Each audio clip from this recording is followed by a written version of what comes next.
Yeah, I'm all right. I'm good. I've just finished off doing a bit of meal prep, my keto breakfast thing, so all good. Yes, and notice I've What avoided the I was temptation of introducing the podcast. So I've avoided that for 2 weeks in a row. what have you prepped? I was gonna ask you. So I love it actually. I have it breakfast pretty much every day. It's great. So I go with about this makes about 12 portions. So it's eggs and an egg yolk, about 15 eggs, about a litre of egg yolks. On top of that, some slices of bacon, which I chop up, pan fry. I then usually add in something like maybe like a couple of sausages. So basically, I pan fry the sausages and the bacon. Then I dump in a bunch of like mushrooms, usually spinach as well, but it didn't have any spinach today, so just mushrooms, like a kilo of mushrooms. And then I pop that all, I layer that at the bottom of a couple of oven dishes, and then I dump in the eggs whites, and cheese on top of that, and then it forms like a frittata. Oh, nice. It's so nice. I literally have it. If it sounds really boring, I have it every breakfast for like the past probably, I don't know, 10 weeks. Before I used to put a lot more vegetables and beans in it, like kidney beans, when I wasn't doing keto, but now I just leave out beans, put in more veg or more meat. So yeah, it's really good. The next thing I want to try is minced beef in there as well. So I think that'd be cool. Why not? Yeah, I think I talked to you about this when I went to America. Yeah. In 2018. Was it 2018 or 2019? Mm-hmm. And I was just eating eggs every day. Yeah. Pretty much for the morning. I love it. I find eggs so nice. Yeah. Yeah, eggs are amazing. I've been having a lot of eggs lately with the keto thing. Like a lot of eggs, a lot of cheese. They make quite a good snack. I've been batch boiling like 15 or 20 at a time and just leave them in the fridge. And that works out really well because basically you just unpeel them and have them as a snack. Pretty good. Yeah, amazing. Yeah. Works well with the keto. Just trying to get my angle right. I'm going to leave it there. That's fine. It's okay. I think that's fine. Right. Ooh, gone. Make myself disappear. This is amazing. Look at this. That's a magic trick. Right. All right. That's what I want. Okay, cool. Right. Anyway, so you did 100,000 steps the other day. What was that about? Why not? What was that about? I'm still processing it. I don't even know, like, I don't even know if I'm ready to kind of talk about it yet, but sounds like a stressful experience. it's something else. Like I filmed it all for YouTube. Oh, okay. The whole thing I blogged all of it. Yeah. As the feelings and the experiences at some points doing it, it was just I couldn't describe it, but it wouldn't like do it justice. I put in my Instagram post, it's the most difficult thing I've ever done in my life. Like, yeah. And that's because at certain points, it was like getting to the point where I was like, this is not probably going to end up well. Like the way it was going at some points, it was weird. Like it was, just very strange. I don't know, because I was awake for 20 hours. Okay. So I had to wake up at 3:30, start walking at 4, and I ended my day in bed, elevating my legs against the wall, and it was 12. So I don't know, like physically and mentally, like I think the mental side was the sheer amount of time that I was awake and just moving. Yeah. I don't even know where I'm going with this. I don't even know. No, you ramble on. Yeah. But yeah, the best way so I filmed it all. And this is what I was gonna say. I have to film my like recap of it. So just going over everything. So Faz, I've got so much respect for YouTubers because when they do stuff, they obviously film it for YouTube, and that adds another layer on top of whatever they're doing. Yeah. If that makes sense. So you could do like 100,000 steps, but then on top of that, like have to think about what you're filming, how you're filming it, the structure of the video, and how you're going to edit it and put it together. That's another layer.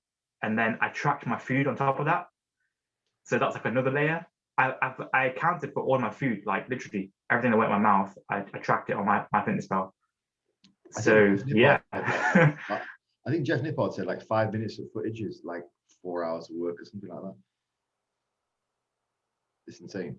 Yeah, it's like when you're before you film, you need like to think about how you're going to put it together, and then while you're filming it, you need to think about, is this going to go well together? So yeah, it's I'm thinking of like potentially paying someone to like do it professionally, like edit it, because like I would want like I just could just like go onto Fiverr or something and just get them to put it together, because they could do a better job than I could. And the 100,000 step thing is like something that I think deserves that. Like out of all the challenges that I've done. So yeah, I've just literally put everything on a laptop and started editing it myself. But yeah, some of the points in the challenge were just crazy fast. Like I found like I had this tendency to do stuff like this, like whether it was the 66-pound fat loss with you, that I just, you know, wanted to do in the first lockdown, and just other things that I've done previously. But yeah, can you imagine I thought I was Neil trying to do a 100,000 steps challenge? So this is the crazy thing, like yeah, like some of the issues that I had were like erector. My erectors were getting really tight for some reason. I don't know whether it was like an anterior pelvis tilt that I was just doing throughout the day. So like tilting my pelvis forward, and then that was shortening my erectors, but they became so sore at the end that I was walking. Let me just show you what I was doing like towards the end. Like I was having to walk like this. No shit, really? That bad? Because they became so tight. Wow. Yeah, so for the people listening, like I was having to bend over and walk towards the end in my last session at home. So I came home and did like the last 12,000 steps at home indoors, because by then it was dark and it was cold outside. I'd watched the sun come up and go down in the day.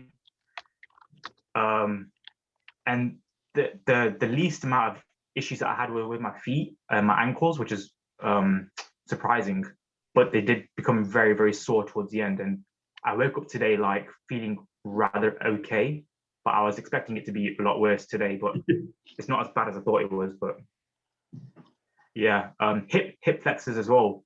My left hip when I was sleeping hurt a lot more on that side than my right hip. But that's just a bit on that. That's insane. I've got a few questions, but I was writing them down while you were talking. Firstly, yeah, this was because of. Yeah, no, go for it. You carry on. Was that, sorry? No, you go on. You carry on talking. I had some questions written down. Because I've not made my recap video yet, I was gonna kind of get like some insight from you to like what should I talk about in that recap video. But I've got my body weight from the day of, and then I've got my body weight as of this morning. So I want you to try and guess what my body weight fluctuation was. And I've got my calories tracked and my macros tracked, and I want your guess on that as well. So okay. Yeah, go ahead with the questions first, and then yeah. All right, that was actually I was going to ask about body weight, so I'll leave that question. But I guess my first question, I've written down 4 questions. First question is, how is your hunger throughout the day relative to what it is normally? This is what I put in the video as well. So I put I don't know like how my hunger is going to be. I just go off it intuitively. So, but I did find like at some points I had 2 ultra monsters. Yeah. And after my second one, I felt so much better. I don't know if it was, so you know that erector pain? While I was going through the day, I was getting like thoughts of, is that my kidneys? Like I was going through like all these thoughts in my head. Like I've heard about rhabdo before, and I didn't know whether I was getting rhabdo because I was getting like kind of worried about my fluid intake. And the most annoying thing about the challenge is that when you need to go to the toilet for like a number one, Right. like there was only Asda open around me, so I went there like twice to use the toilet, and I was doing it locally to my house. So I came back to my house once to use the toilet. So the fluid intake was annoying because obviously the more fluid you intake, the more often you have to go to the toilet. So yeah, that was one thing. I was like, is that my kidneys or is that my back? And I was like, why would it be my back? Because I'm walking. So like, what's going on there? Like, there's so many things going through my head. But yeah, was that the question? Yeah. So Yes. I think I think with the lower back stuff, well, yeah, I'm hoping it's not the kidneys. I guess it's not the kidneys. But I mean, if you're feeling okay this morning, I imagine it's probably just lower back fatigue. Like basically, your erectors, their job is to keep you upright, as the name suggests. So you also get that with like old men who tend to have muscular atrophy and sarcopenia, you know, loss of muscle over the course of the years, that they tend to walk over more and more bent over. It's one of the reasons why you definitely should, you know, carry on with physical training when you're older. So that happens to them. I mean, for those of you who are listening on the podcast, what Sunil was describing a couple of minutes earlier, which is basically walking completely hunched over, like you know, unfortunately, some old men do. So that would probably suggest, yeah, your erectors were just fatigued. They were just knackered. And like I know, I had that lower back injury last year, and while I never walked bent over, it was certainly worse for my posture because I couldn't straighten out my back. Basically, my ligaments in my lower back were just too tight. So yeah, that's probably what it was. But I was asking about hunger throughout the course of the day rather than thirst.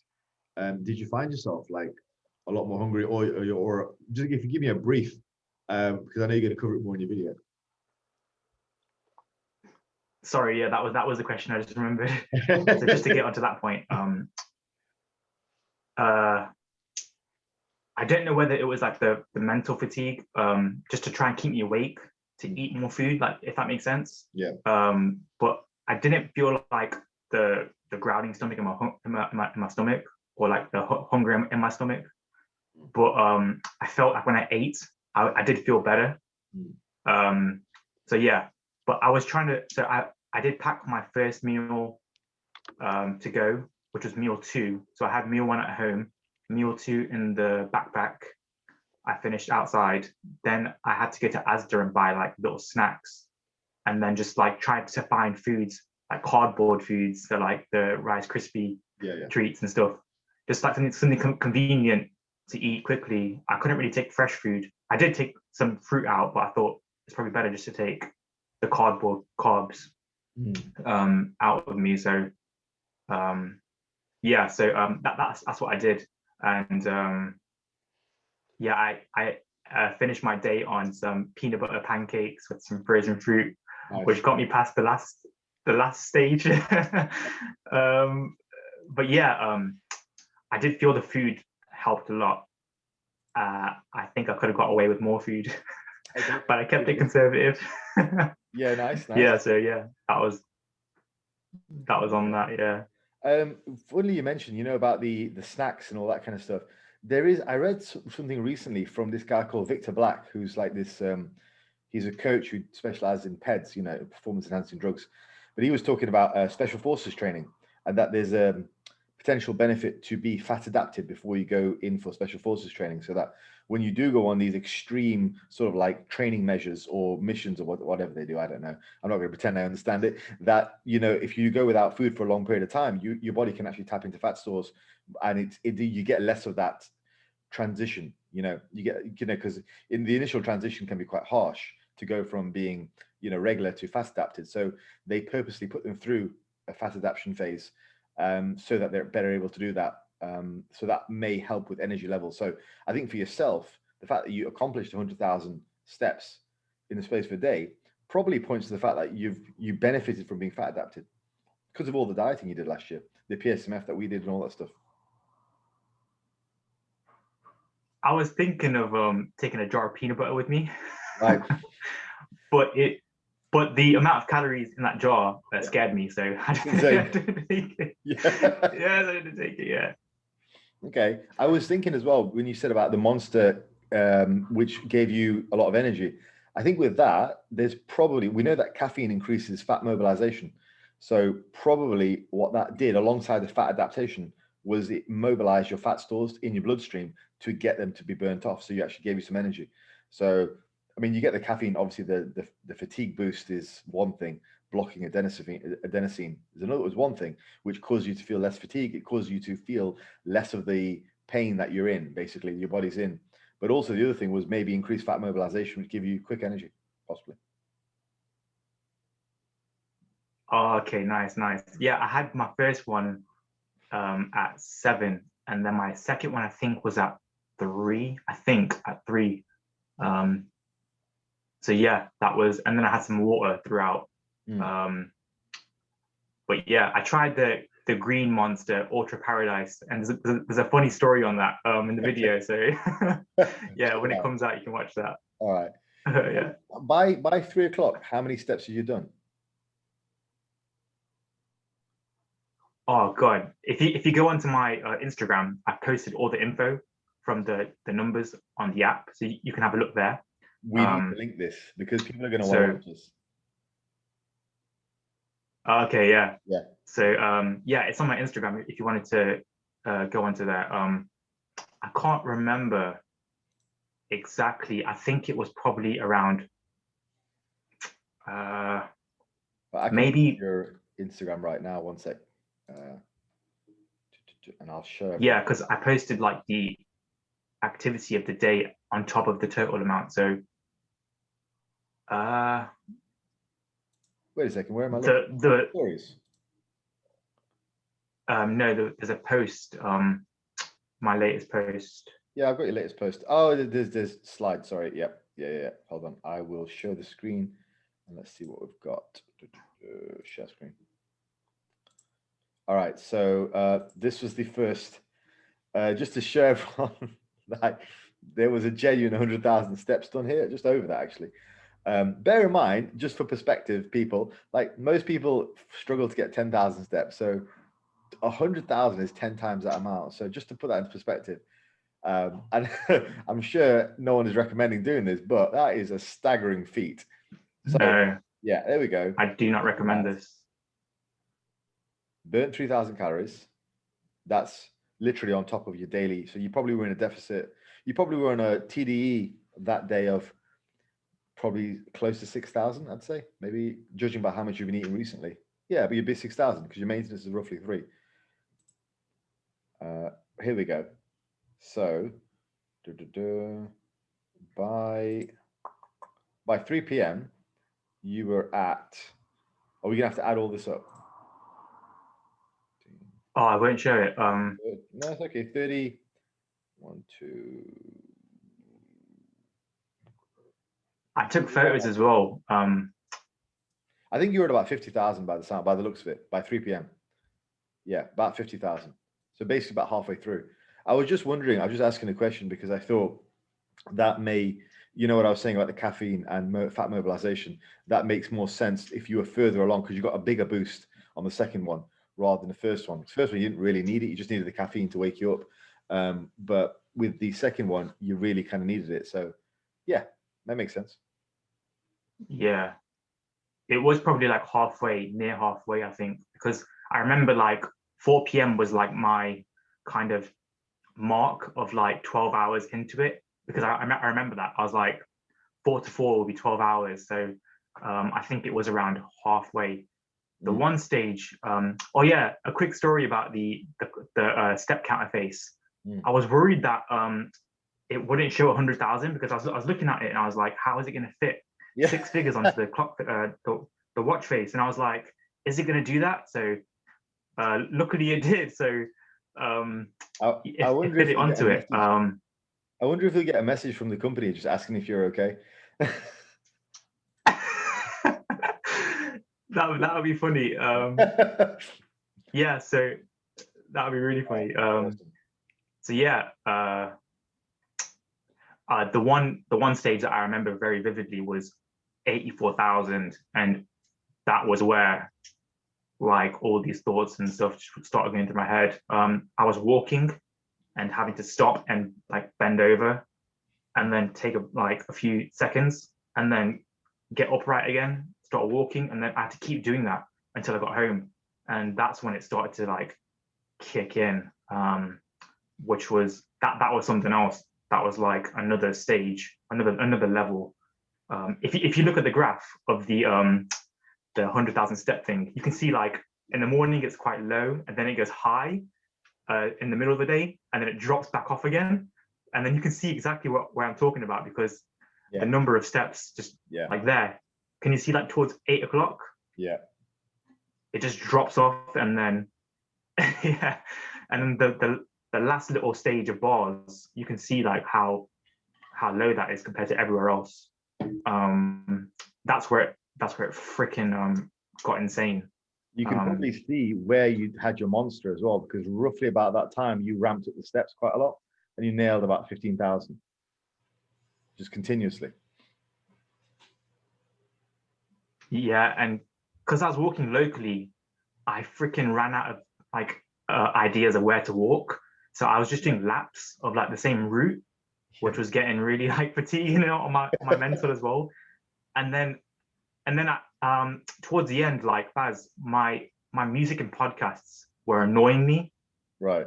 Like I thought like at the start it helped, but then it got to a point where I was listening to music and podcasts and just like it started getting annoying. So I had to turn it off and just like stay with my own thoughts, because that was the most like comforting thing. Yeah. Which is really weird as well. So yeah, that's like. Were you still like where I got lucid? to? Were you still quite lucid around it, or did you start to like get weird thoughts in your head, or were you still quite like with it and Like just before the second monster that you were just talking about, that's where I started to get like very delirious, I think, and then that helped. Okay. And then when it got closer to like 7, 8, that's when I started to get delirious again. Right. Where I had to like start, stop. And then when I got home, I was still like really bad. And then I had the pancake, peanut butter, and frozen fruit. And then I lied down, put my feet up against the wall. And then after that, there was like a second wind. And then the last like 6,000 steps was so much easier than the previous hour. Like it was crazy. Okay.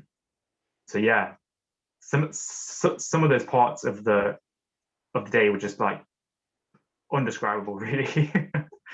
Jeez. Because I remember when I did my contest prep, I straight up had I had one particular time where I had a hallucination while I was on the treadmill. It was pretty insane. I was doing like 2.5 hours of walking on treadmill. Like I couldn't run because everything would just hurt too much. But yeah, I had a really weird hallucination.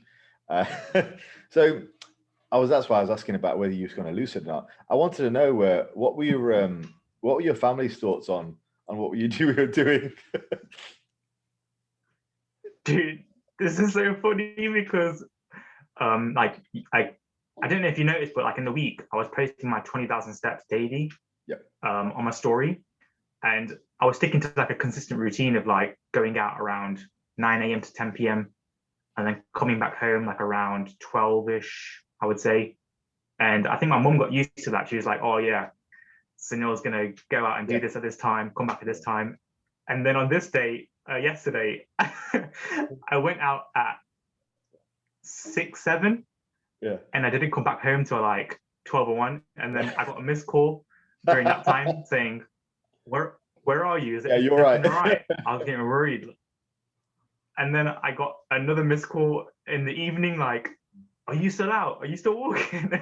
And then oh dear. Yeah, so that was that was on that. And then when she came home at 10, I was getting in like the last 6,000, and she was like, stop it now, like you've been walking, you've been doing this. Did you show her the number of steps? So yeah, how many you done?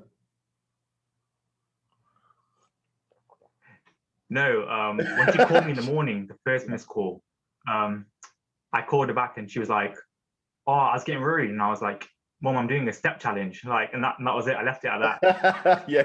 And then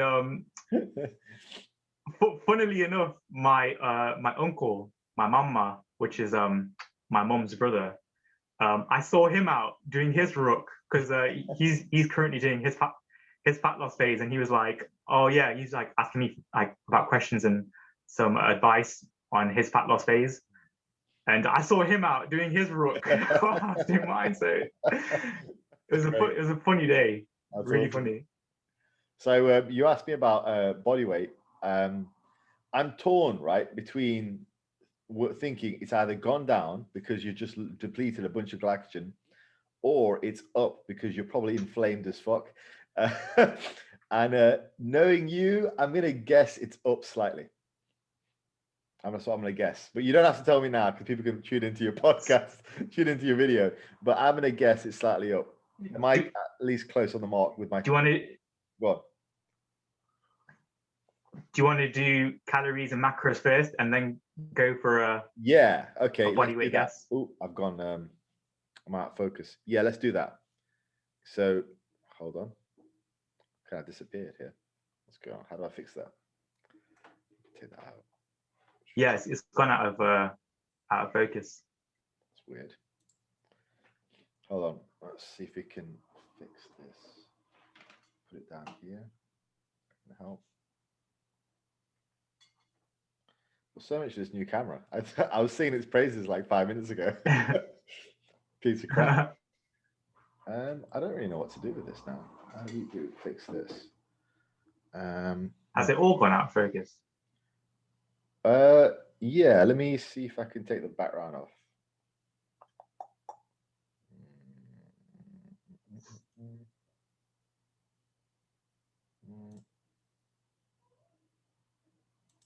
Is it autofocus, Baz? Yeah, I think so. It is, yeah, it's autofocus, yeah. I don't have a sort of like a twirly thing. It should just move back around. Oh, that helped. Oh, that kind of helped a little bit. Yeah. That is, yeah. That's helped a little bit. Oh, yeah, we're back. Oh, okay. I just needed to. There we go. We got right. So let's do macros and calories. All right. So calories from what I tracked was 5,011. Nice. Protein was 291 grams. Carbs was 551 grams, and fat was 176. Nice. So do you still think I fluctuated up? Yeah, that's a tough one, isn't it? You said from what you tracked. So was there anything you didn't track? No, everything was tracked. Okay. So you did track. Everything was accounted for. I'd say maybe you lost weight then. I'd say you probably lost one. So on the 27th, I weighed in at 164.6 pounds. Mm. And on the 28th, I weighed in at 161.2. So 3.4 pounds lost. Holy fuck, 3 pounds. There you go. Yeah. Wow. So that's 3 pound loss with eating 5,000 calories. Holy shit. Yeah, because I did think that I was going to fluctuate up from just the amount of like soreness in my feet and my legs. Even my quads like were hurting as well. My hamstrings were quite sore.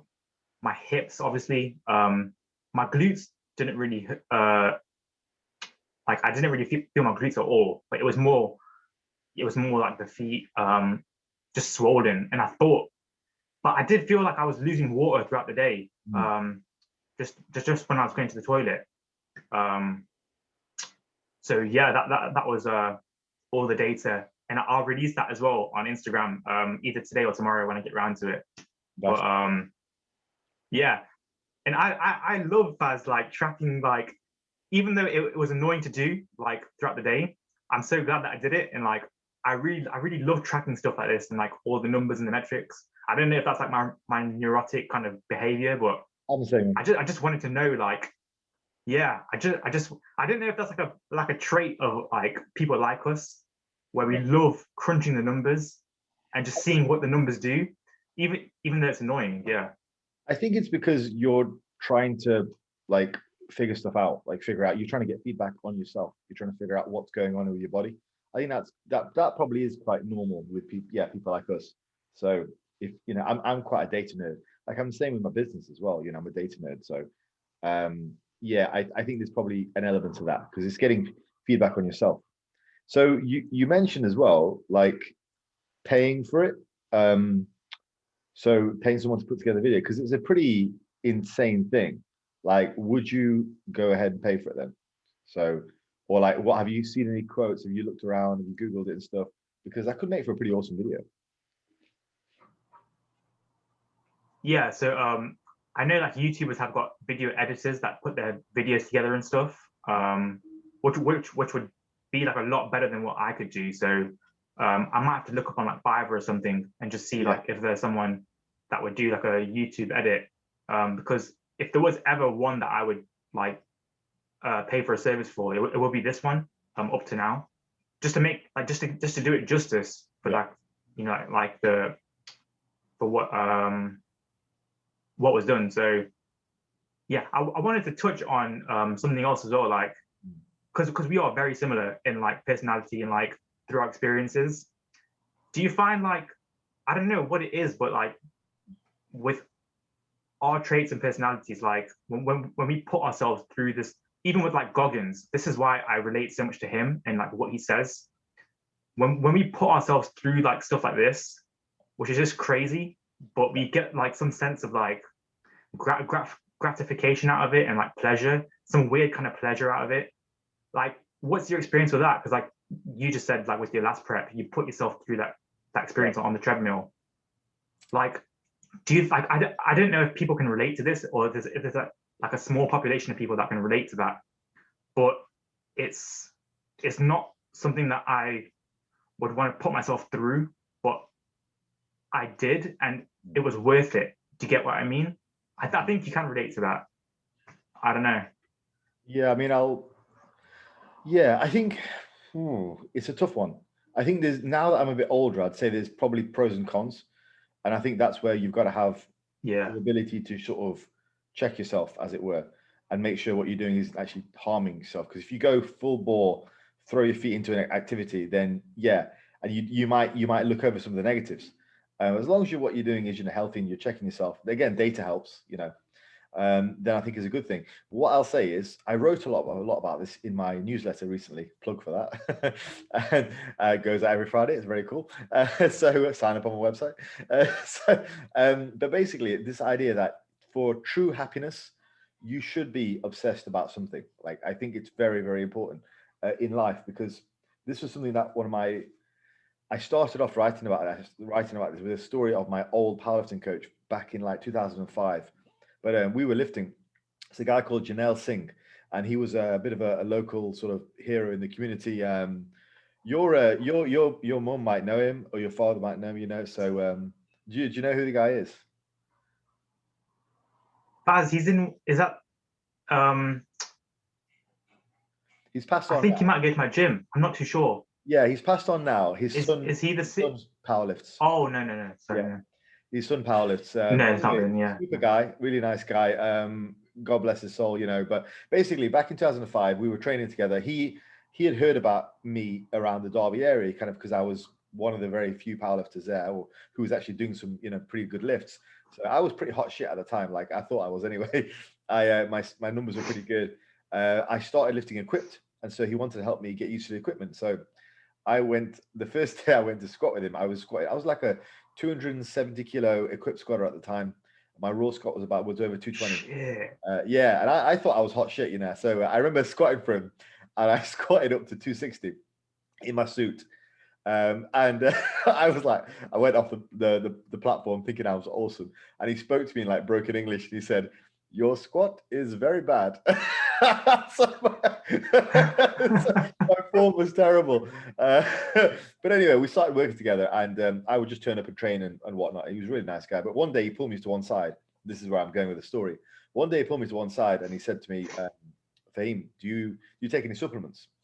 And I said, "Yeah, sure. I take some cheap like protein from My Protein. My Protein was around at that time, and it was good. It was good quality protein. It was cheap." I said, "Yeah, I take some protein from my protein. And he's like, good. And he said, he grabbed my shoulder and he said, in life, you're going to have three things. You'll have your work, which will always be there. You'll have your family. They'll always be there. But you need something for yourself. So don't skimp on your hobbies. Just carry on getting that protein and just enjoy your hobbies. And that was, he was a guy who was at the time, I think he was like 60. He was super happy with life. He was larger than life, loved life, and was very sociable, far more than people his age, loved lifting, would go in there 3 times a week, would smash it. And he was just obsessed with this really positive thing for himself. So I think, like, going back to what I was talking about, I think like this obsession can be termed like, can be seen as a bad thing, but obsession about something which can really enhance your life. Like, it can add color to your life, basically. Like, you have all these things that you need to do during the course of a week, you know, your work schedule, pay bills, all that, blah, blah, all that kind of stuff. But like something which goes through your soul and makes you feel fucking good, makes you feel alive, like, that's amazing, you know. And you know, the fact is, we're doing something healthy. We're lifting weights, you know, we're powerlifting or bodybuilding or whatever. There are plenty of people out there who are doing habits which are destructive habits, you know, and destructive obsessions. But if you've got an obsession which supports your healthy lifestyle, supports your body, then as long as you don't allow it to go into the negative sort of realm of like whatever abuse, then it's positive. Yeah. So I think yeah, we've got similar personalities in that respect. And I tell you what, like recently, just this is going off into a bit of a longer conversation, but like I've recently, over the last year, I've reconnected with a lot of my old sort of interests and things that I like doing. I think you and I have talked about this recently, and just like over the last 5 years or so, I've gotten more and more serious with work, and I don't necessarily think that's the best thing to do. I think you've got to have a balance between work. You've got to have a balance between your interests, and obviously part of your interest is being a good person with your family, your loved ones, and all that kind of stuff. But I think if you're too focused on work, it can really screw things over. I remember actually, when Mark Bell was just started on YouTube, and he was doing a Q&A.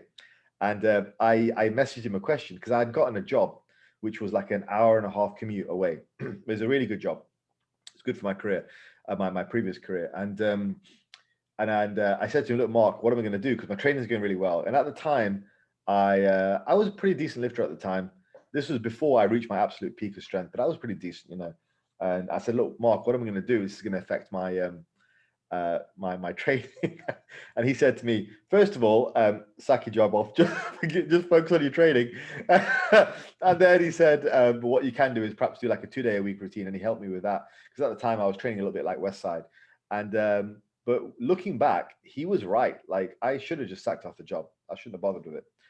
It wasn't worth the work-life balance sacrifice. It wasn't worth it at the time. So yeah, it just caused too much stress. And then it sort of pushed me into this whole way of thinking of, you know, being really career focused, got really kind of burnt out. And ultimately that wasn't very positive, because I left behind a lot of the things that I loved doing, even lifting to a certain extent, you know. And that was kind of, throughout the course of that job, I got my strongest. And then probably a little bit after that, then once I'd finished with that job, that's when I sort of, I was really, mentally, I'd burnt out quite a lot. I was doing both things at once. I'd done my really, really sort of this very high pressure kind of job situation, and then also a lot with my lifting. And I basically, the lifting itself I think after that, I basically burnt out, and then I was idling along, and I didn't really have the lifting as a focus. And I didn't really have this, you know, whatever job as a focus either. I was working somewhere else. And that kind of led to a lot of burnout. And I think that's when I started to kind of pursue the career again and just shove aside a lot of these hobbies, which were actually giving me a lot of joy. And it's really only recently, the past couple of years, where I've kind of reconnected with that. And I thought, you know, actually, I need to do that. I really need to have something on the side, which is just for me, like some kind of hobby. And luckily right now I've got a couple of good hobbies which I really love doing, and I can't see myself stopping anytime soon. So yeah, you know, I think obsession's good, and it can be bad, but if it's productive, it's positive. Bottom line is, if it makes you feel good, and as long as you're not doing crack, then fucking do it. What a soundbite. Yeah, that's how I love that. Yeah. I've loved just hearing that from yourself, like all of that. Yeah, like this thing, it's not really about the 100,000 steps. It's more like it's a stupid thing to try, and I wouldn't recommend people do it. Yeah. I don't really see it as healthy, like through what I went through. But the best way I can describe it, and I think the way you put it, is like kind of not, I don't know if it's like regrets, but I would have regretted not trying this or not hitting the 100,000 step mark on the day. So I had to do it. The best way I can describe it is like, it was like an itch, and I had to like satisfy the itch by doing it. Otherwise, I wouldn't have been happy if I didn't try it or do it. And like, I feel like now that I've done it, there's like a sense of like relief lifted off me, and like I'm like, I don't know, it's just weird. Like I the way you put it, like just do the things that you want to do. Like it's made this experience in lockdown a lot better just by making that goal and just going out and doing it. I kind of felt this way after the 40,000 step challenge on my birthday, and I just wanted to push it and just hit that. But for some reason, like I just needed to see 6 figures to feel like happy, even though it was like a dumb thing to try. But I can totally relate to what you were saying. Like when something else takes away from like what the things that make you happy, I can relate to that, because I was in a job where I was there for like 6 to 8 hours, and like I was just waiting on the time to pass, and I was like stood there thinking I could be doing something else at the minute, but I'm having to stand or just be here and just wait for time to pass by so I can go and do something else. So I can totally relate to what you're saying. So yeah, like it's just, it feels weird at the minute. Yeah. I think with regards to within the activity that you do, like certain achievements, because obviously you and I, we both love bodybuilding, health, fitness, all that, but within that, there are certain achievements like 100,000 step challenge, like competing. I think that personally, I really love the idea of doing that, something within your realm, which is achievement, like, which is more than the everyday. Like we do that every day. We get in the gym. I'm going to be training later as well, but something within that realm, which is like an achievement, that's really cool to do as well, because it's just like, I guess it's the equivalent of somebody who's into cooking, trying a new recipe, or somebody who's really into fucking alcohol, just going out on a night out. I don't know. Like, it's the culmination of your activity. It's the expression of it in a singular event, which I think is quite cool. So achievements within your realm are also quite important, I think. Yeah, I could say, hey, like it as well. I did it. You feel good about it. This is what I love so much more about the 100,000 steps, right? So just to give a shout out to Kiz, who is someone, he's like a really good friend of mine, but I also work with him at the minute as well. And I was like explaining to him, like, take more happiness and joy in the process goals, like you've explained to me, rather than the outcome goal. Yeah, 100%. So I'm, because he messaged me yesterday, like showing me a picture of his steps, and then I was planning on not telling anyone about what I was doing. Yeah. But because he messaged me, I was like, this is what I'm doing. And but then at the end, I like explained to him, like, even if it's like prepping one meal, if it's just getting in like a daily set step goal, that just take more happiness in those little ones, and then in the end they will add up to this larger goal. Yeah. So I like these, I like, that's why I resonate so much with like Goggins and Jocko, even like The Rock as well. That goal of beating the snooze button, beating the alarm clock, that little win, like, is so big because it adds up throughout the day. Yeah. So yeah, like what you said, like these little things inside of, like, if it's competing or bodybuilding, they are huge to me. Like, it gets me going throughout the day, and it sets me up for the day in such a positive mindset. So yeah, I think you kind of level up as well. Like you level up. So after this 100,000 steps, 10,000 steps is going to be nothing for you on a course of a day because you find practical ways of actually doing it. It's like, I remember hitting a bunch of milestones when I was squatting. When I had that crazy run where I went from like a 140 squat to a 227 when I was younger, like there were squats. I specifically remember the squats. The 160 and the 190 were insane. Like the 160, I was basically stuck grinding that lift for what was about, like, I think on camera, it was about 3 seconds. Like in just 3 seconds, just in a sticking point. The actual rep took longer. But then it was like, it felt like a minute. And the 190 as well was also insane. But then that, it just gave me more of a, like, I can do this, you know, because I didn't give up, and I leveled up. So after that, I was able to just, and it was a really important psychological moment for me, because when I did the 160, like, I just thought, fuck it, you know, when I was doing squats and whatever the weight was, when I got to that sticking point, I just thought, you know what to do, just stick through it. Yeah, and I just found a way through it. So I think they level you up as well. Like, it's now that you've done so many steps, you're not going to find it hard to do steps ever again.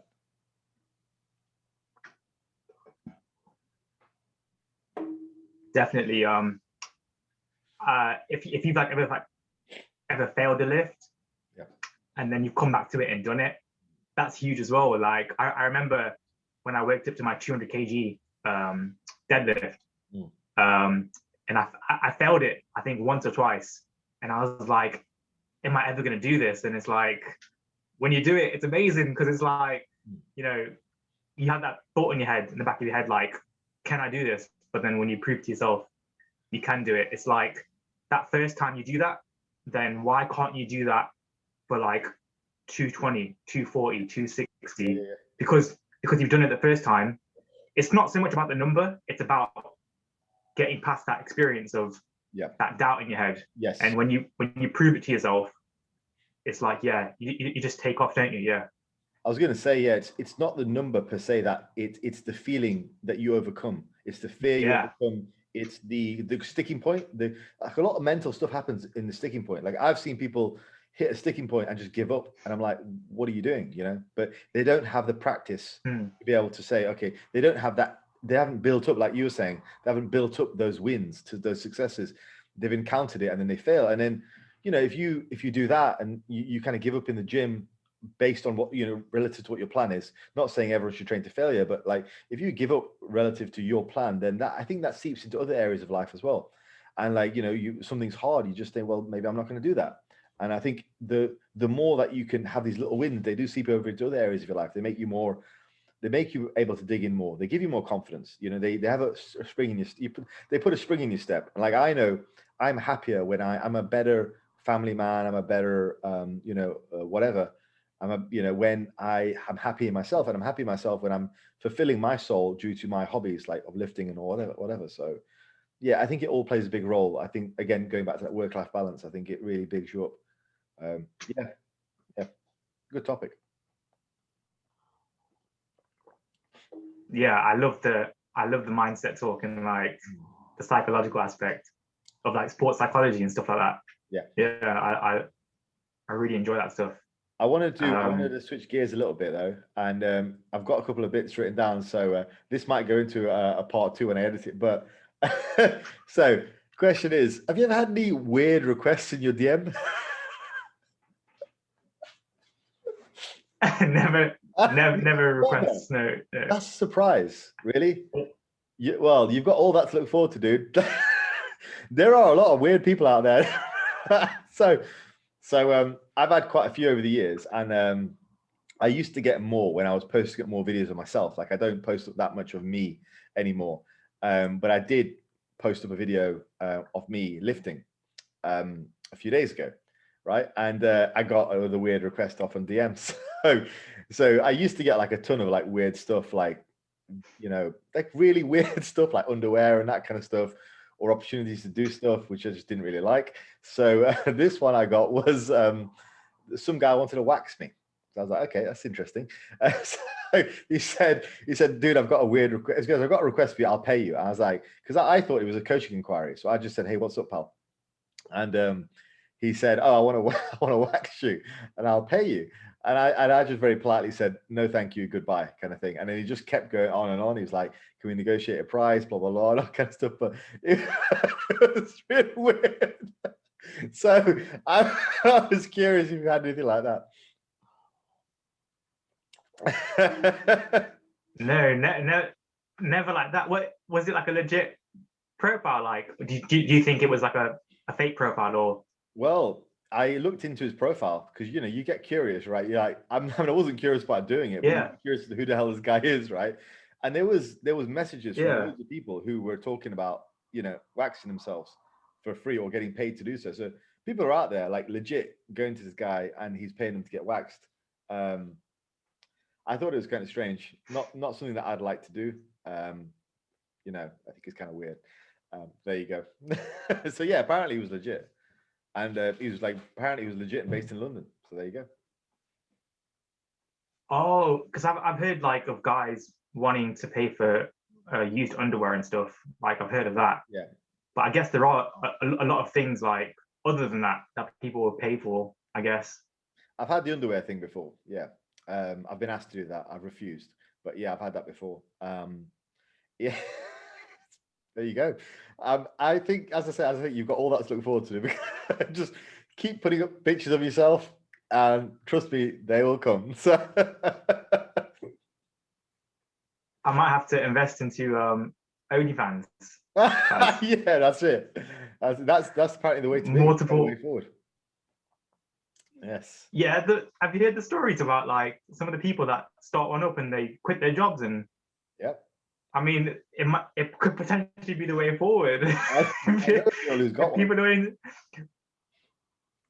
Yeah, I know. Yeah, it's like she was just like a regular friend of mine. She's a PT. I'm not going to name her because I don't want her to be embarrassed. Yeah. But, yeah, she was a PT friend of mine from down south, and all of a sudden one day, she follows me on another account, right? So I follow her back, and it's just her face, you know, regular account, just a name, blah blah blah.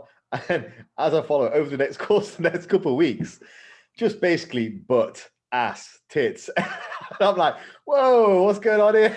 So there you go. So yeah, she's well into it. Who knows? Yeah, that's interesting. Yeah, I think like, you know, with the way like the whole money thing's going with like Bitcoin and all this stuff, I've heard talks of like virtual, what's the word? People willing to pay for like virtual goods.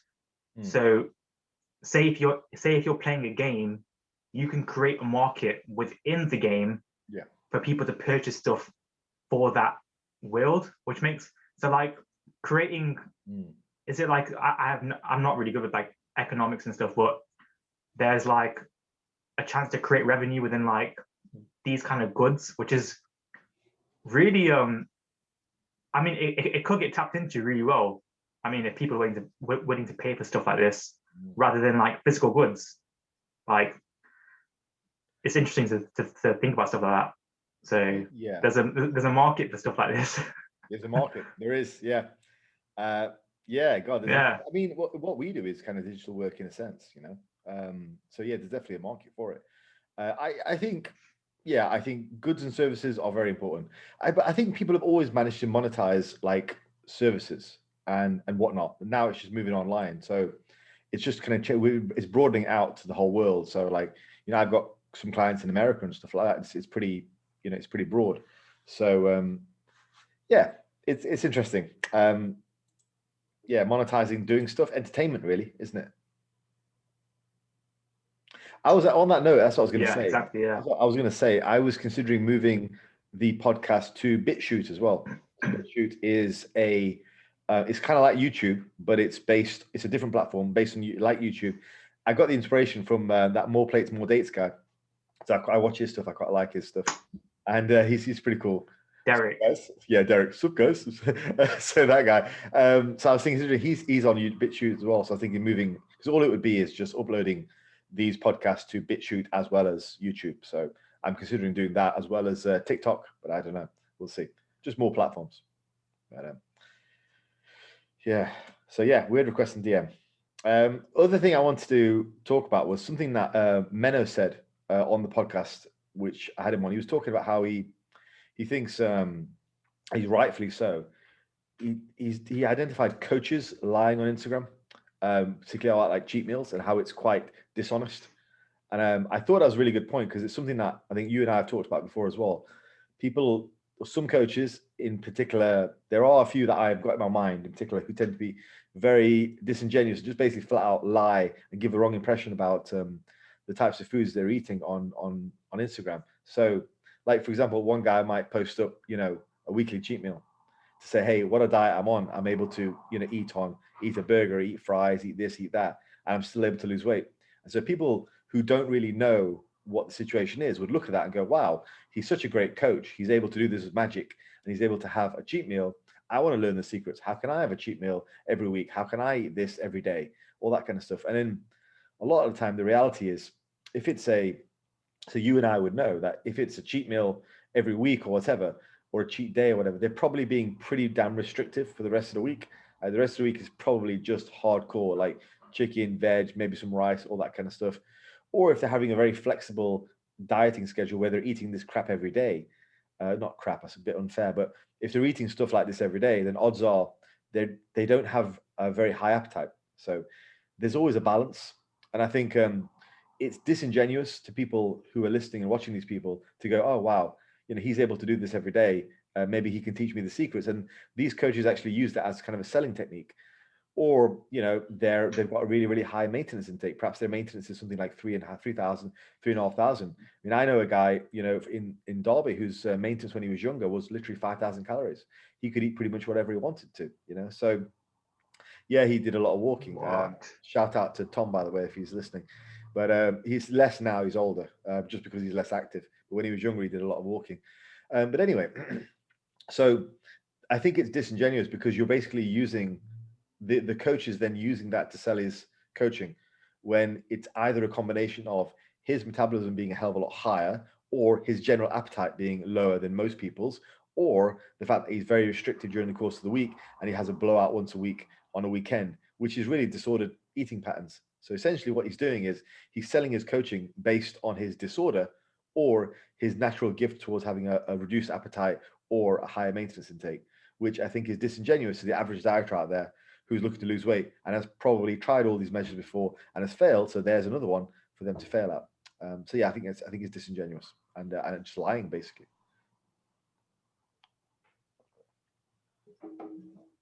Yeah, like do you think they're not really pushing the emphasis of like energy intake? They're just kind of disregarding that and just pushing this like eat whatever you want and lose weight. Do you think that's what they're kind of pushing, like the idea of? I think, or is it like that emphasis? I think the coaches that I'm specific, there's two that I'm specifically thinking of. One in my home in our hometown, and another one I don't know where he's from. He's from down south somewhere. He looks like a southerner, and for both of them, they still acknowledge caloric levels, caloric intake, but their focus is very much on pushing this sustainable, I say in quote marks, sustainable sort of flexible eating.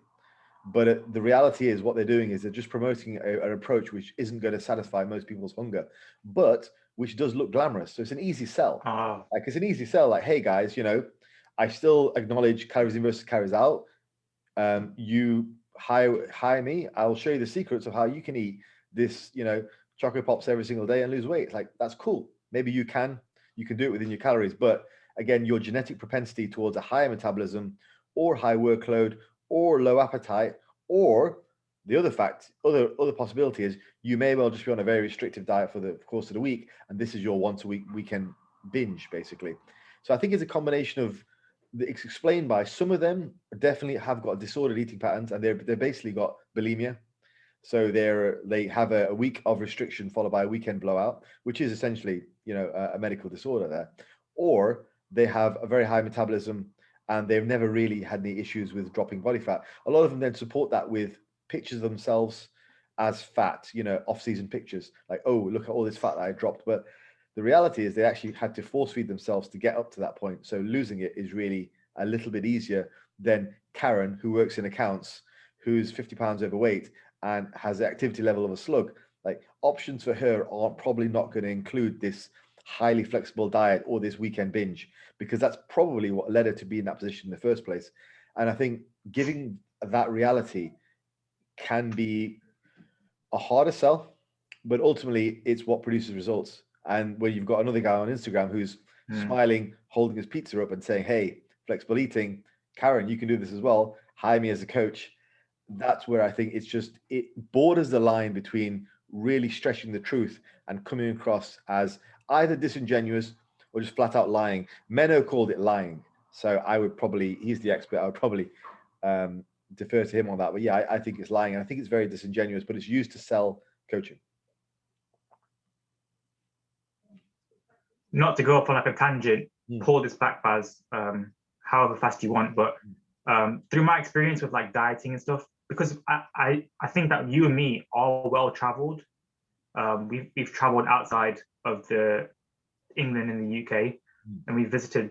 I think was it Korea that you've lived in Korea for a year, traveled around Asia for about half a year after that. Yeah.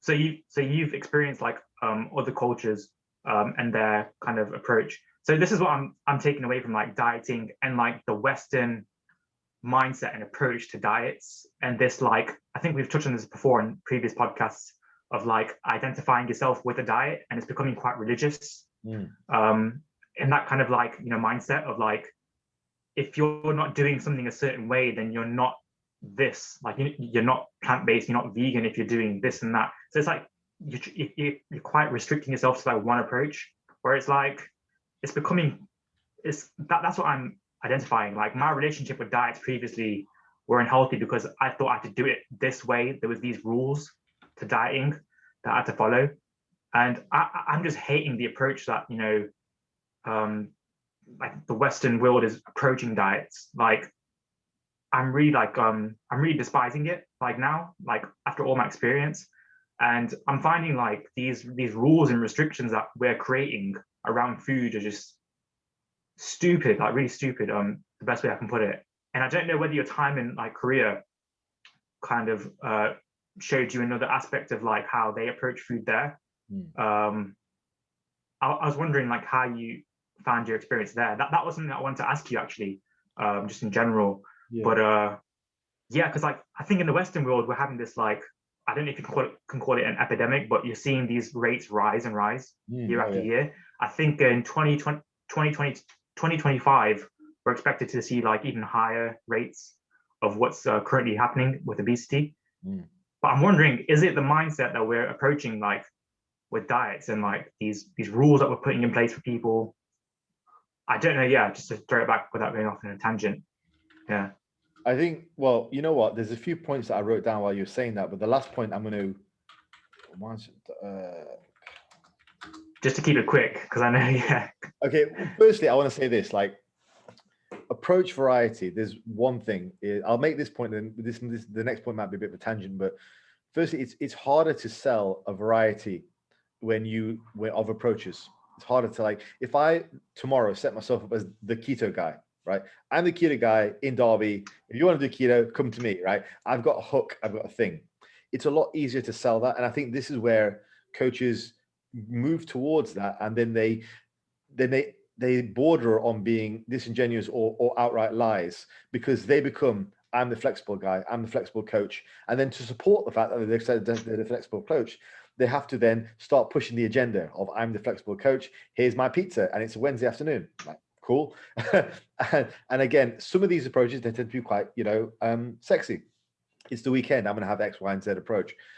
So I think if you set yourself up as the guy with one diet philosophy, it can almost make your pitch easier, because not only is your method clear, but the people who are already thinking about your method see you as an expert in that field, and then they'll move towards you. So let's say Karen at home, she's like, I've heard about the keto diet. I think it probably works well. She's read a bunch of material. She's already done the background research on it. She's already sold on it.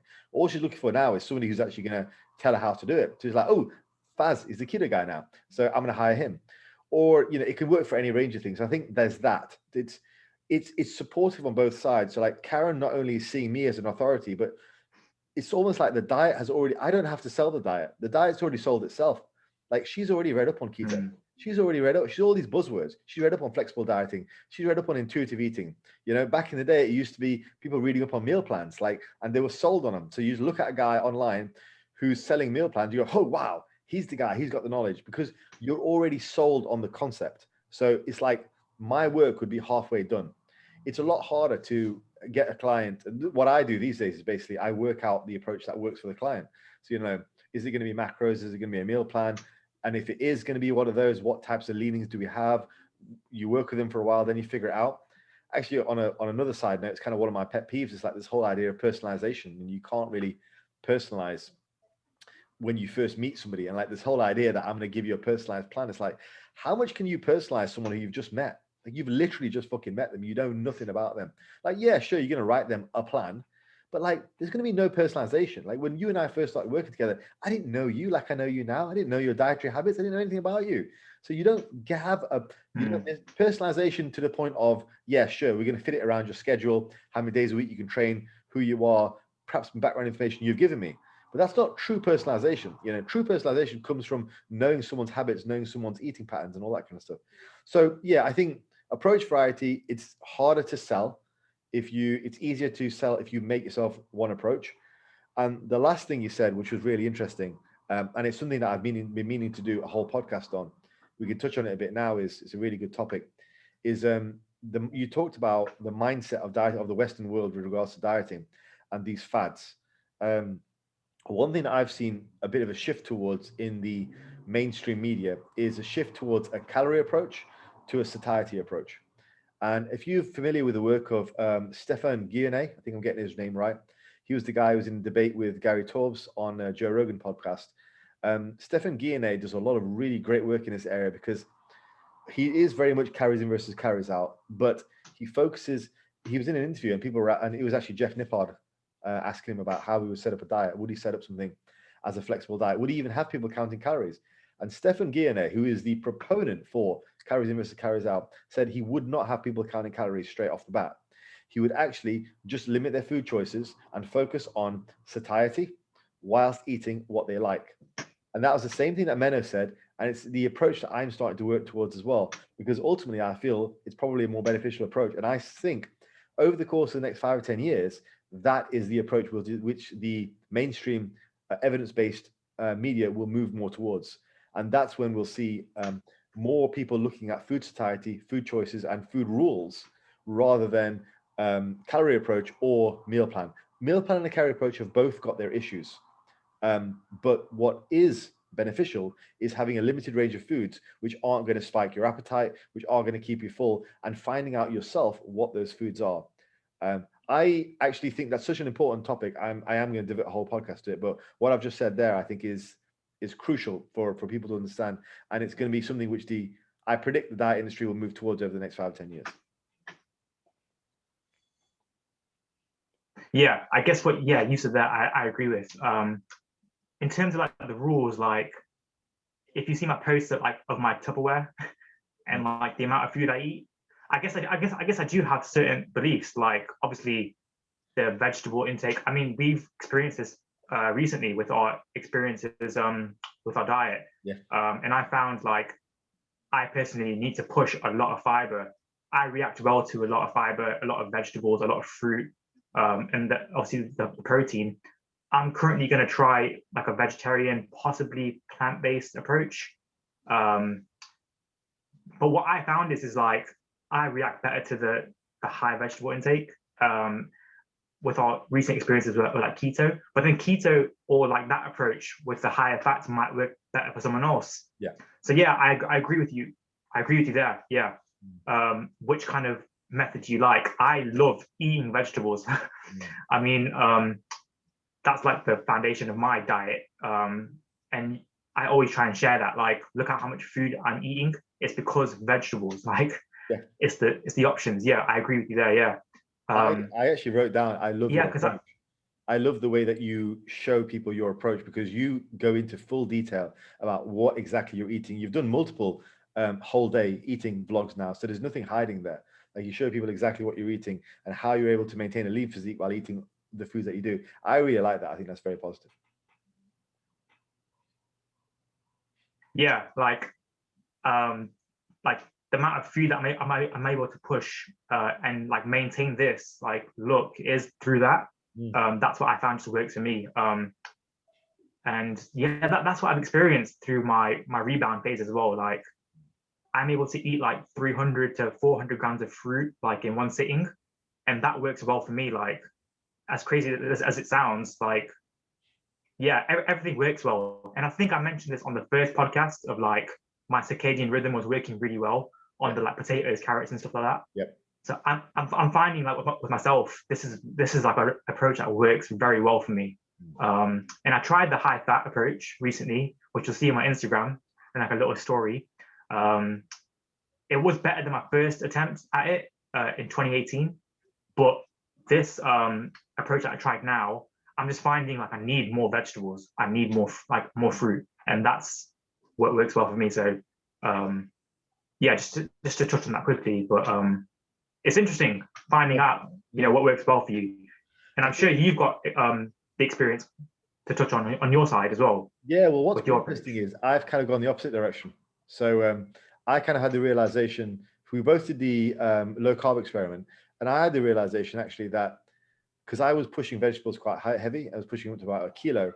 I had the realization that I probably was doing low carb, but I wasn't low carb enough to get the benefits of being in ketosis. So for the past, I think it's been a week, I've been fully into, no, it's been since Tuesday, with Sunday today, so it's been like 5 days. I've been fully into ketosis, and I've enjoyed that far greater. I've had all the mental clarity effects. My sleep has been better. My mood's been better. So we both tried the low carb, but I've gone actually I'm probably lower vegetable now. Probably had about 1/2 kilo of vegetables, which is still a lot. But I'm specific kind of vegetables like mushrooms, spinach, probably more like broccoli, just leaner types. So, but while I also love eating vegetables, I found that the benefits of appetite suppression are probably better for me than the benefits I get from going high vegetables. So I'm probably now full on hardcore keto. But again, it's no one single approach works. It's a case of finding what works for you. Yeah, because with my experience on the higher fats, I had to push protein very high just to feel like satiated. Yeah. But what I'm finding is like when I go into this like vegetarian or plant-based route, I'm finding like just do like a trial just previously, I can get away with lower protein and higher veg. So on that approach, I can lower my protein and push more vegetables. But on the higher fats, I found that when my carbs and veg are coming down, I had to push protein higher just to feel like satiated. So that's from my experience. That's something that I was going to talk to you about, but I thought I'd just share it with you now. Yeah. I react really well to it. I found with that, like once I reduced my carbs down to about 20 to 30 grams, it didn't really matter what else I did with protein or vegetables. I was pretty full. I could literally have 0 vegetables if I wanted to, and I wasn't hungry.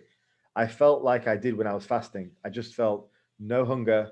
I felt very nice, very calm, but I had food in my stomach. So it was actually really freaking cool. So while we're talking about like finding what works for you in food rules, keto is basically, if you think about it, keto is essentially an elimination diet. It's eliminating a ton of different foods, some of which might not agree with you. They might not agree with your hunger or your intolerances. So yeah, it's a brute approach, and I might look at reintroducing things, but I will say this: the state of ketosis does seem to work really well for me. The only negative is I get quite flat. My muscles get quite flat. So I had a teeny tiny refeed last night, and I might aim more towards a sort of a targeted keto approach where I have carbs before the workout. We'll see. That's a topic for a different day because I'm still experimenting with it. Baz, with your refeeds, have you figured out like certain food options work better? Because that was something I was going to ask you as well. Well, I tolerate most things pretty well. It's more the amount of carbs. My stomach is pretty much bomb-proof. Like nothing really upsets my stomach at all. But it's really the amount of carbs. Like I did my very first refeed, I was like a three-day one. And that was way too much. I felt terrible. Next, I did like a full 24 hours. So Friday night to Saturday night. Also not fantastic. Last night was literally just, I got some chicken and peppers and fries. It's like a chicken, onions, and peppers, like a chicken sizzler. Really nice. And then some fries on the side from a local takeaway, and also had some chocolate. Did I have chocolate? Was it chocolate? Yeah, I had some, whatever it was, chocolate squares. You know, the Rice Krispie squares, chocolate ones. Some of those. Oh, and some sweets, some Haribo's sweets. Yeah, so I had that. Basically, no chocolate. I didn't have any chocolate in the house. So yeah, I had that, and that was. I estimated, if I'm to look at it now, it was probably about 300 grams of carbs over the course of about 2 hours. It's quite easy to do that much over 2 hours with some fries. The sweets were about 120, maybe 300, maybe 250. I don't know, something like that. But it wasn't much anyway. I woke up today a little bit more filled out, very dehydrated, weirdly enough. I don't know why that is. But yeah, I woke up not in ketosis, but I have been ketosis all week. The strips read better, but I still don't have any appetite. Like it's coming up to 2 p.m. now, and I've not ate, so I'm probably gonna have some food before I work out. But I don't feel hungry. There's no desperate. So that's not the refeed didn't affect my hunger, which is quite cool. I did crash though. I massively. That's interesting. Crash. It was horrendous. I went to sleep at like 9:30 on a Saturday night. It was rock and roll, dude. Yeah, so like you know the approach I take with food, it just reacts really well with me. Like the 300 grams of strawberries, I think is 96 calories. Yeah. But I'm able to handle that very well. So like I could even possibly push more of that, and that does like wonders for my appetite. Yeah. So yeah, it's interesting like how your approach now is working well for your appetite. Yeah. And like for me, it's like having to push more fruit and veg, and you can get away with a lot of food on fruit and veg, and that's why I love it, because you're able to just literally eat so much food for that caloric intake. So that's why I love like doing the stuff I do like this way. Like yesterday I was eating like that fruit at night, and I was like, I freaking love this. Like I love my strawberries and my blueberries. Like yeah. That actually brings me on to a point that I've written down, which kind of annoys me, is that as much as I'm quite liking the keto space at the moment, the amount of keto idiots you get is still pretty insane. Like we talk quite a lot about sort of bias against keto, but keto idiots, like keto zealotry, is real. Like you go into maybe like I've spent a bit of time on Reddit just talking to people, and you go into a bit of a conversation about keto, and as we know, find what works for you, like we've talked about just now. Find what approach works for you, what fits best, what suits your lifestyle, what gives you the best hunger control, all that kind of stuff. You go onto Reddit, keto forums, no, all that's bollocks. It's all about hormones. It's all about insulin. Like you get these people who are just, they found that keto kind of works for them, but they just lose all sense of reality, all sense of science. And they go, you know what, it's all about hormones. Calories in versus calories out is bollocks. And it's like, dude, you really drank the Kool-Aid. So I can understand now. I'm starting to understand a bit more why keto gets such a bad rap. Like, because there is a bias against it in the media, in the evidence-based circles.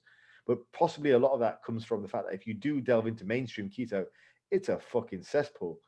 So yeah, probably that. And I this is about that. This is the thing that I hate about the Western approach and these rules. So you know, like what you just touched on. I was watching a video of someone eating like a keto-based meal, and I was just looking at what they were doing, and this point that they made in the video really irritated me, because they were like, "Oh yeah, so they're doing it for ketosis, which makes sense, but it's this relationship with food where they were eating like a meal and they were saying, oh, I'm having some bell peppers with this, but watch out because they're quite high in the glycemic index. Yeah. So you want to be careful with that." And I'm like, what the I was like, what? Yeah. It's bell peppers. Like, why are you making the bell pepper out to be something dangerous? Yeah. Because of the glycemic index.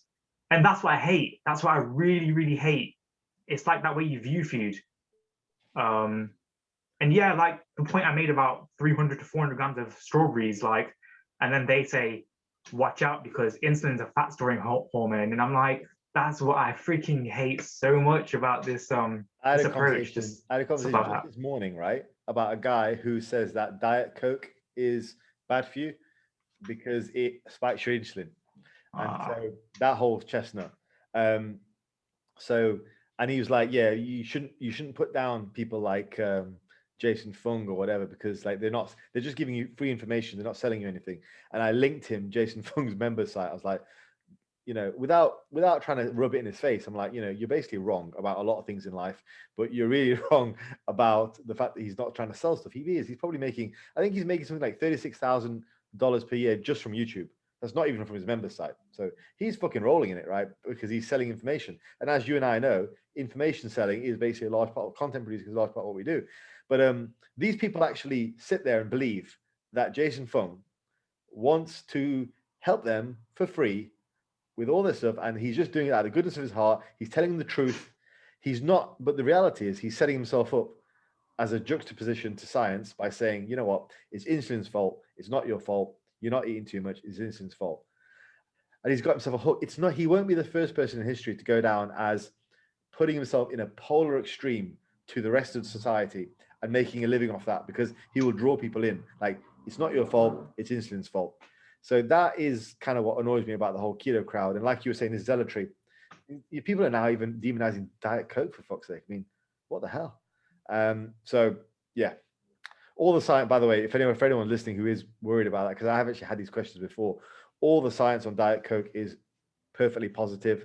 The sweeteners used in Diet Coke have been around literally for decades. Like, if there was ever anything wrong with them, we would know about it by now. I don't think people realize sweeteners have literally been around for like 50 years. So if they were bad, or if they were going to produce bad outcomes, one, we would have seen it by now, and two, large companies would not be having them in their food products because they would get sued to oblivion. So, have some sense there.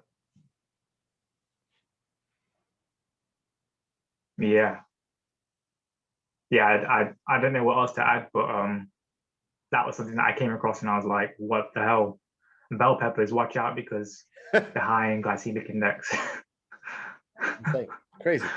But It's crazy because he was probably yeah, matching it to like insulin levels, like high glycemic, raise your insulin, blah blah blah. Insulin's going to make you, get fat. It's just nonsense. It's fucking nonsense. Yeah, crazy stuff. But yeah, I suppose I wanted to talk about one more thing before we call it a day. I've been doing some full body training lately, and I wanted to just mention that as a training thing. It's been pretty cool. So it's kind of a template that I used when I first started getting into bodybuilding. A guy called Casey Butt, Dr. Casey Butt.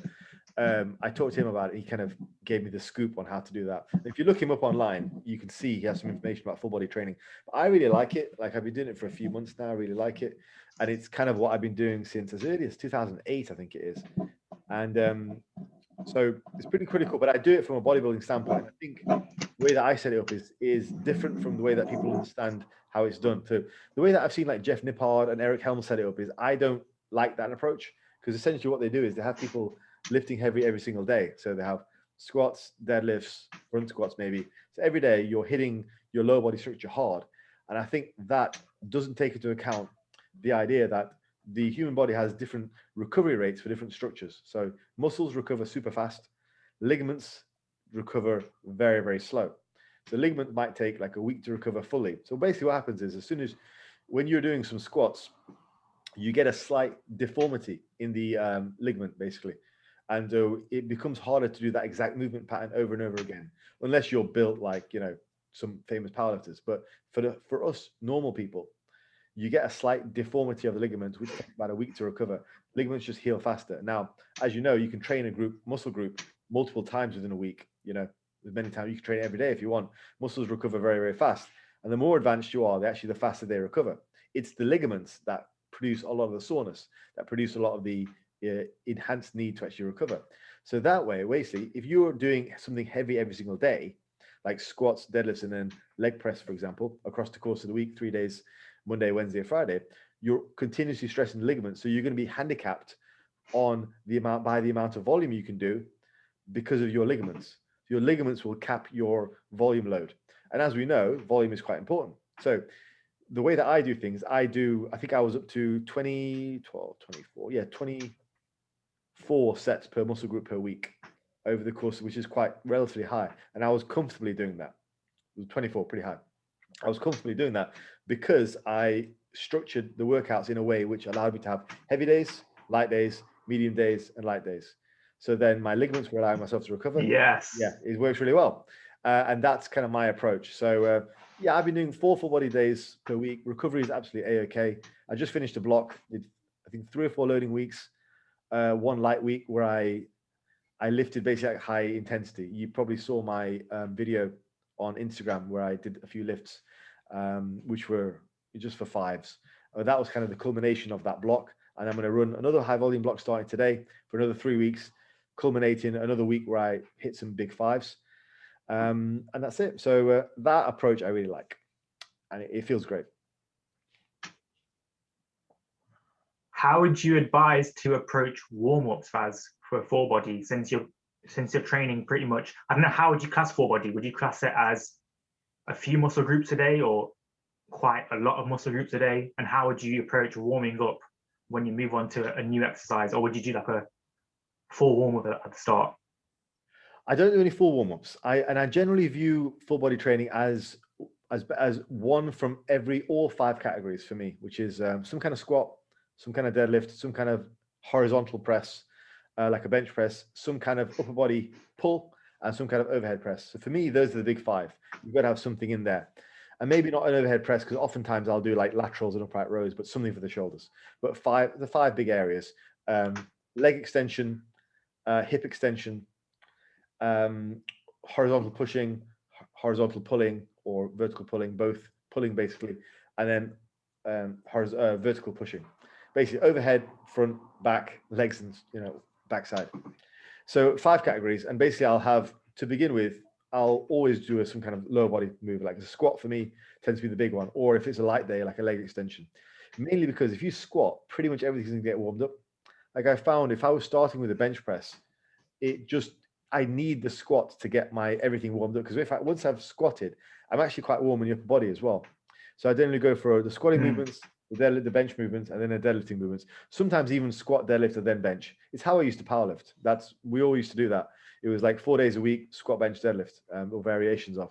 But it's a similar system for bodybuilding, just with more bodybuilder friendly movements. So in terms of warm up, yeah, I mean, I needed most warm up for the squats and benches, but for the deadlifts, it doesn't take much.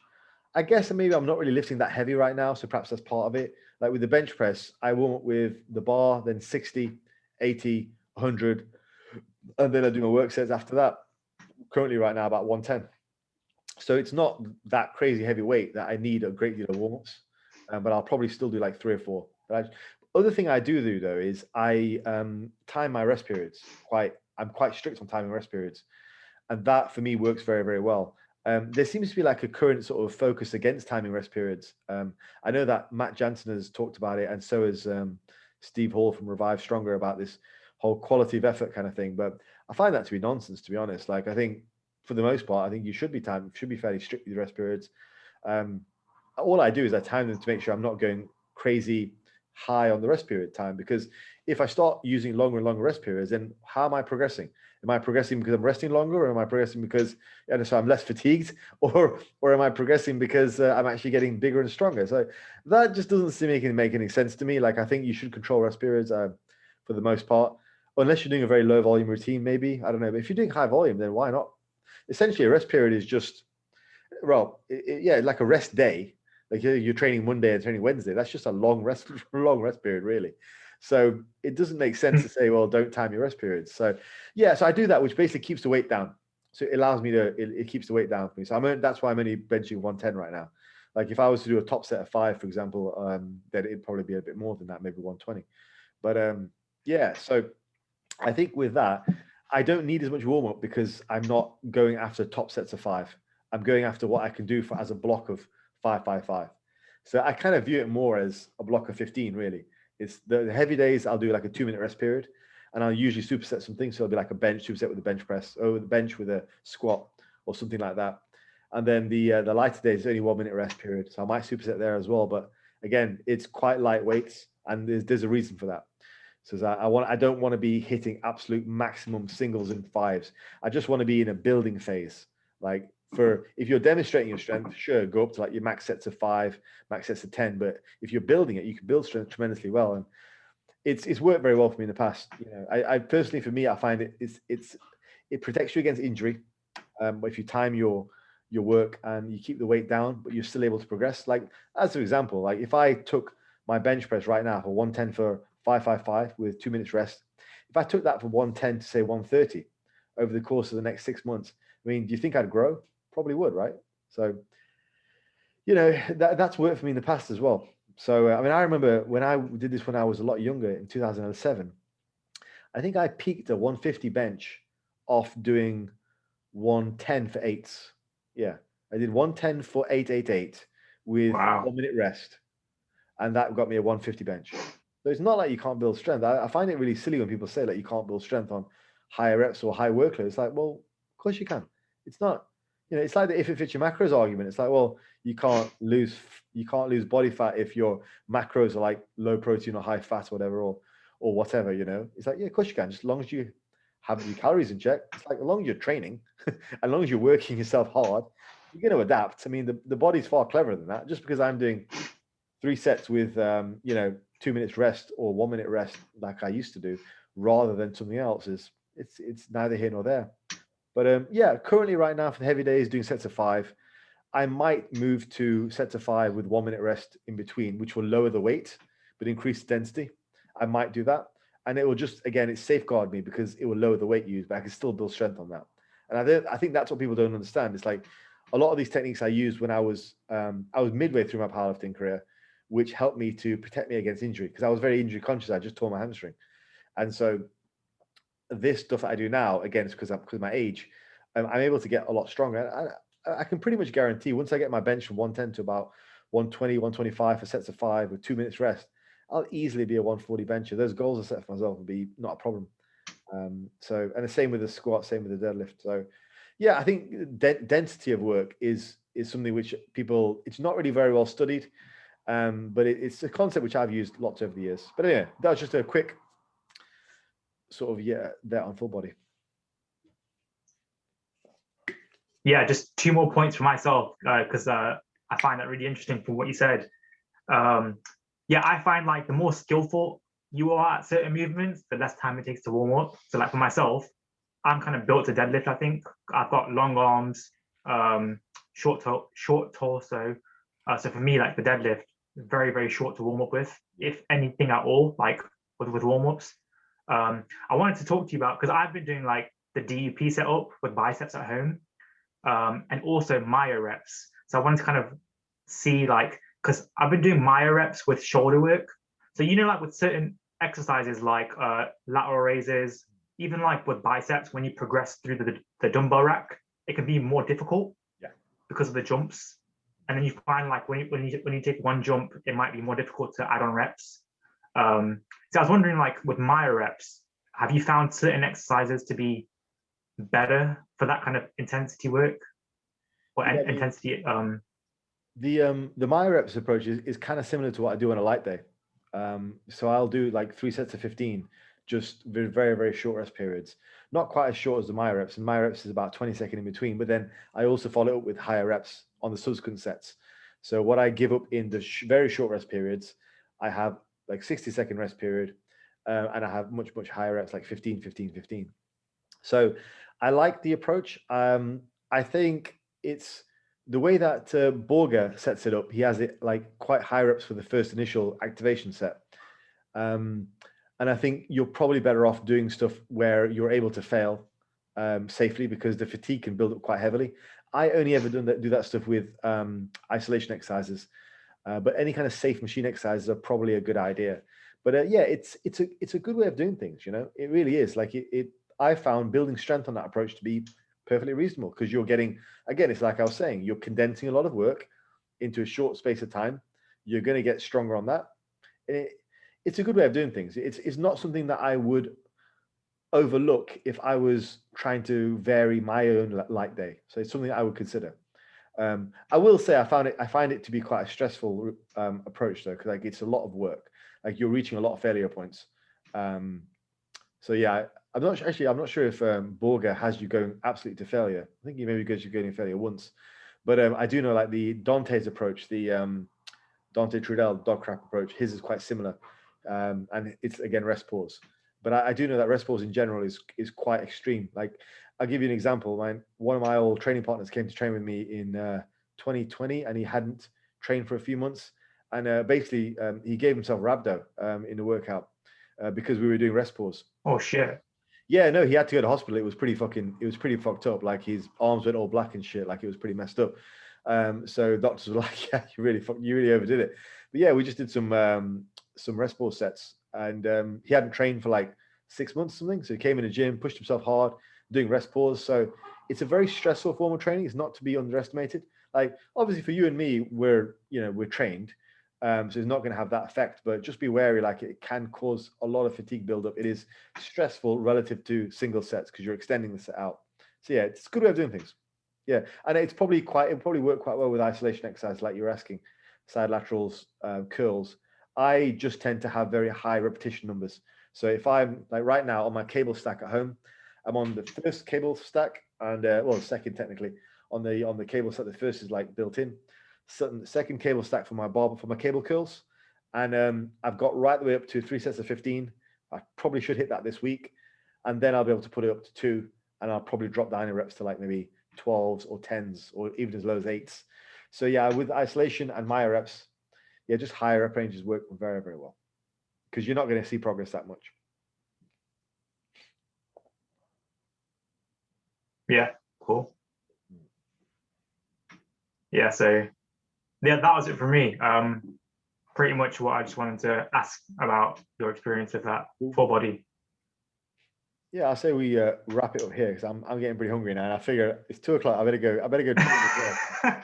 I get some food. I'll go train, and yes, we'll get this sorted. All right, dude. Cheers for that.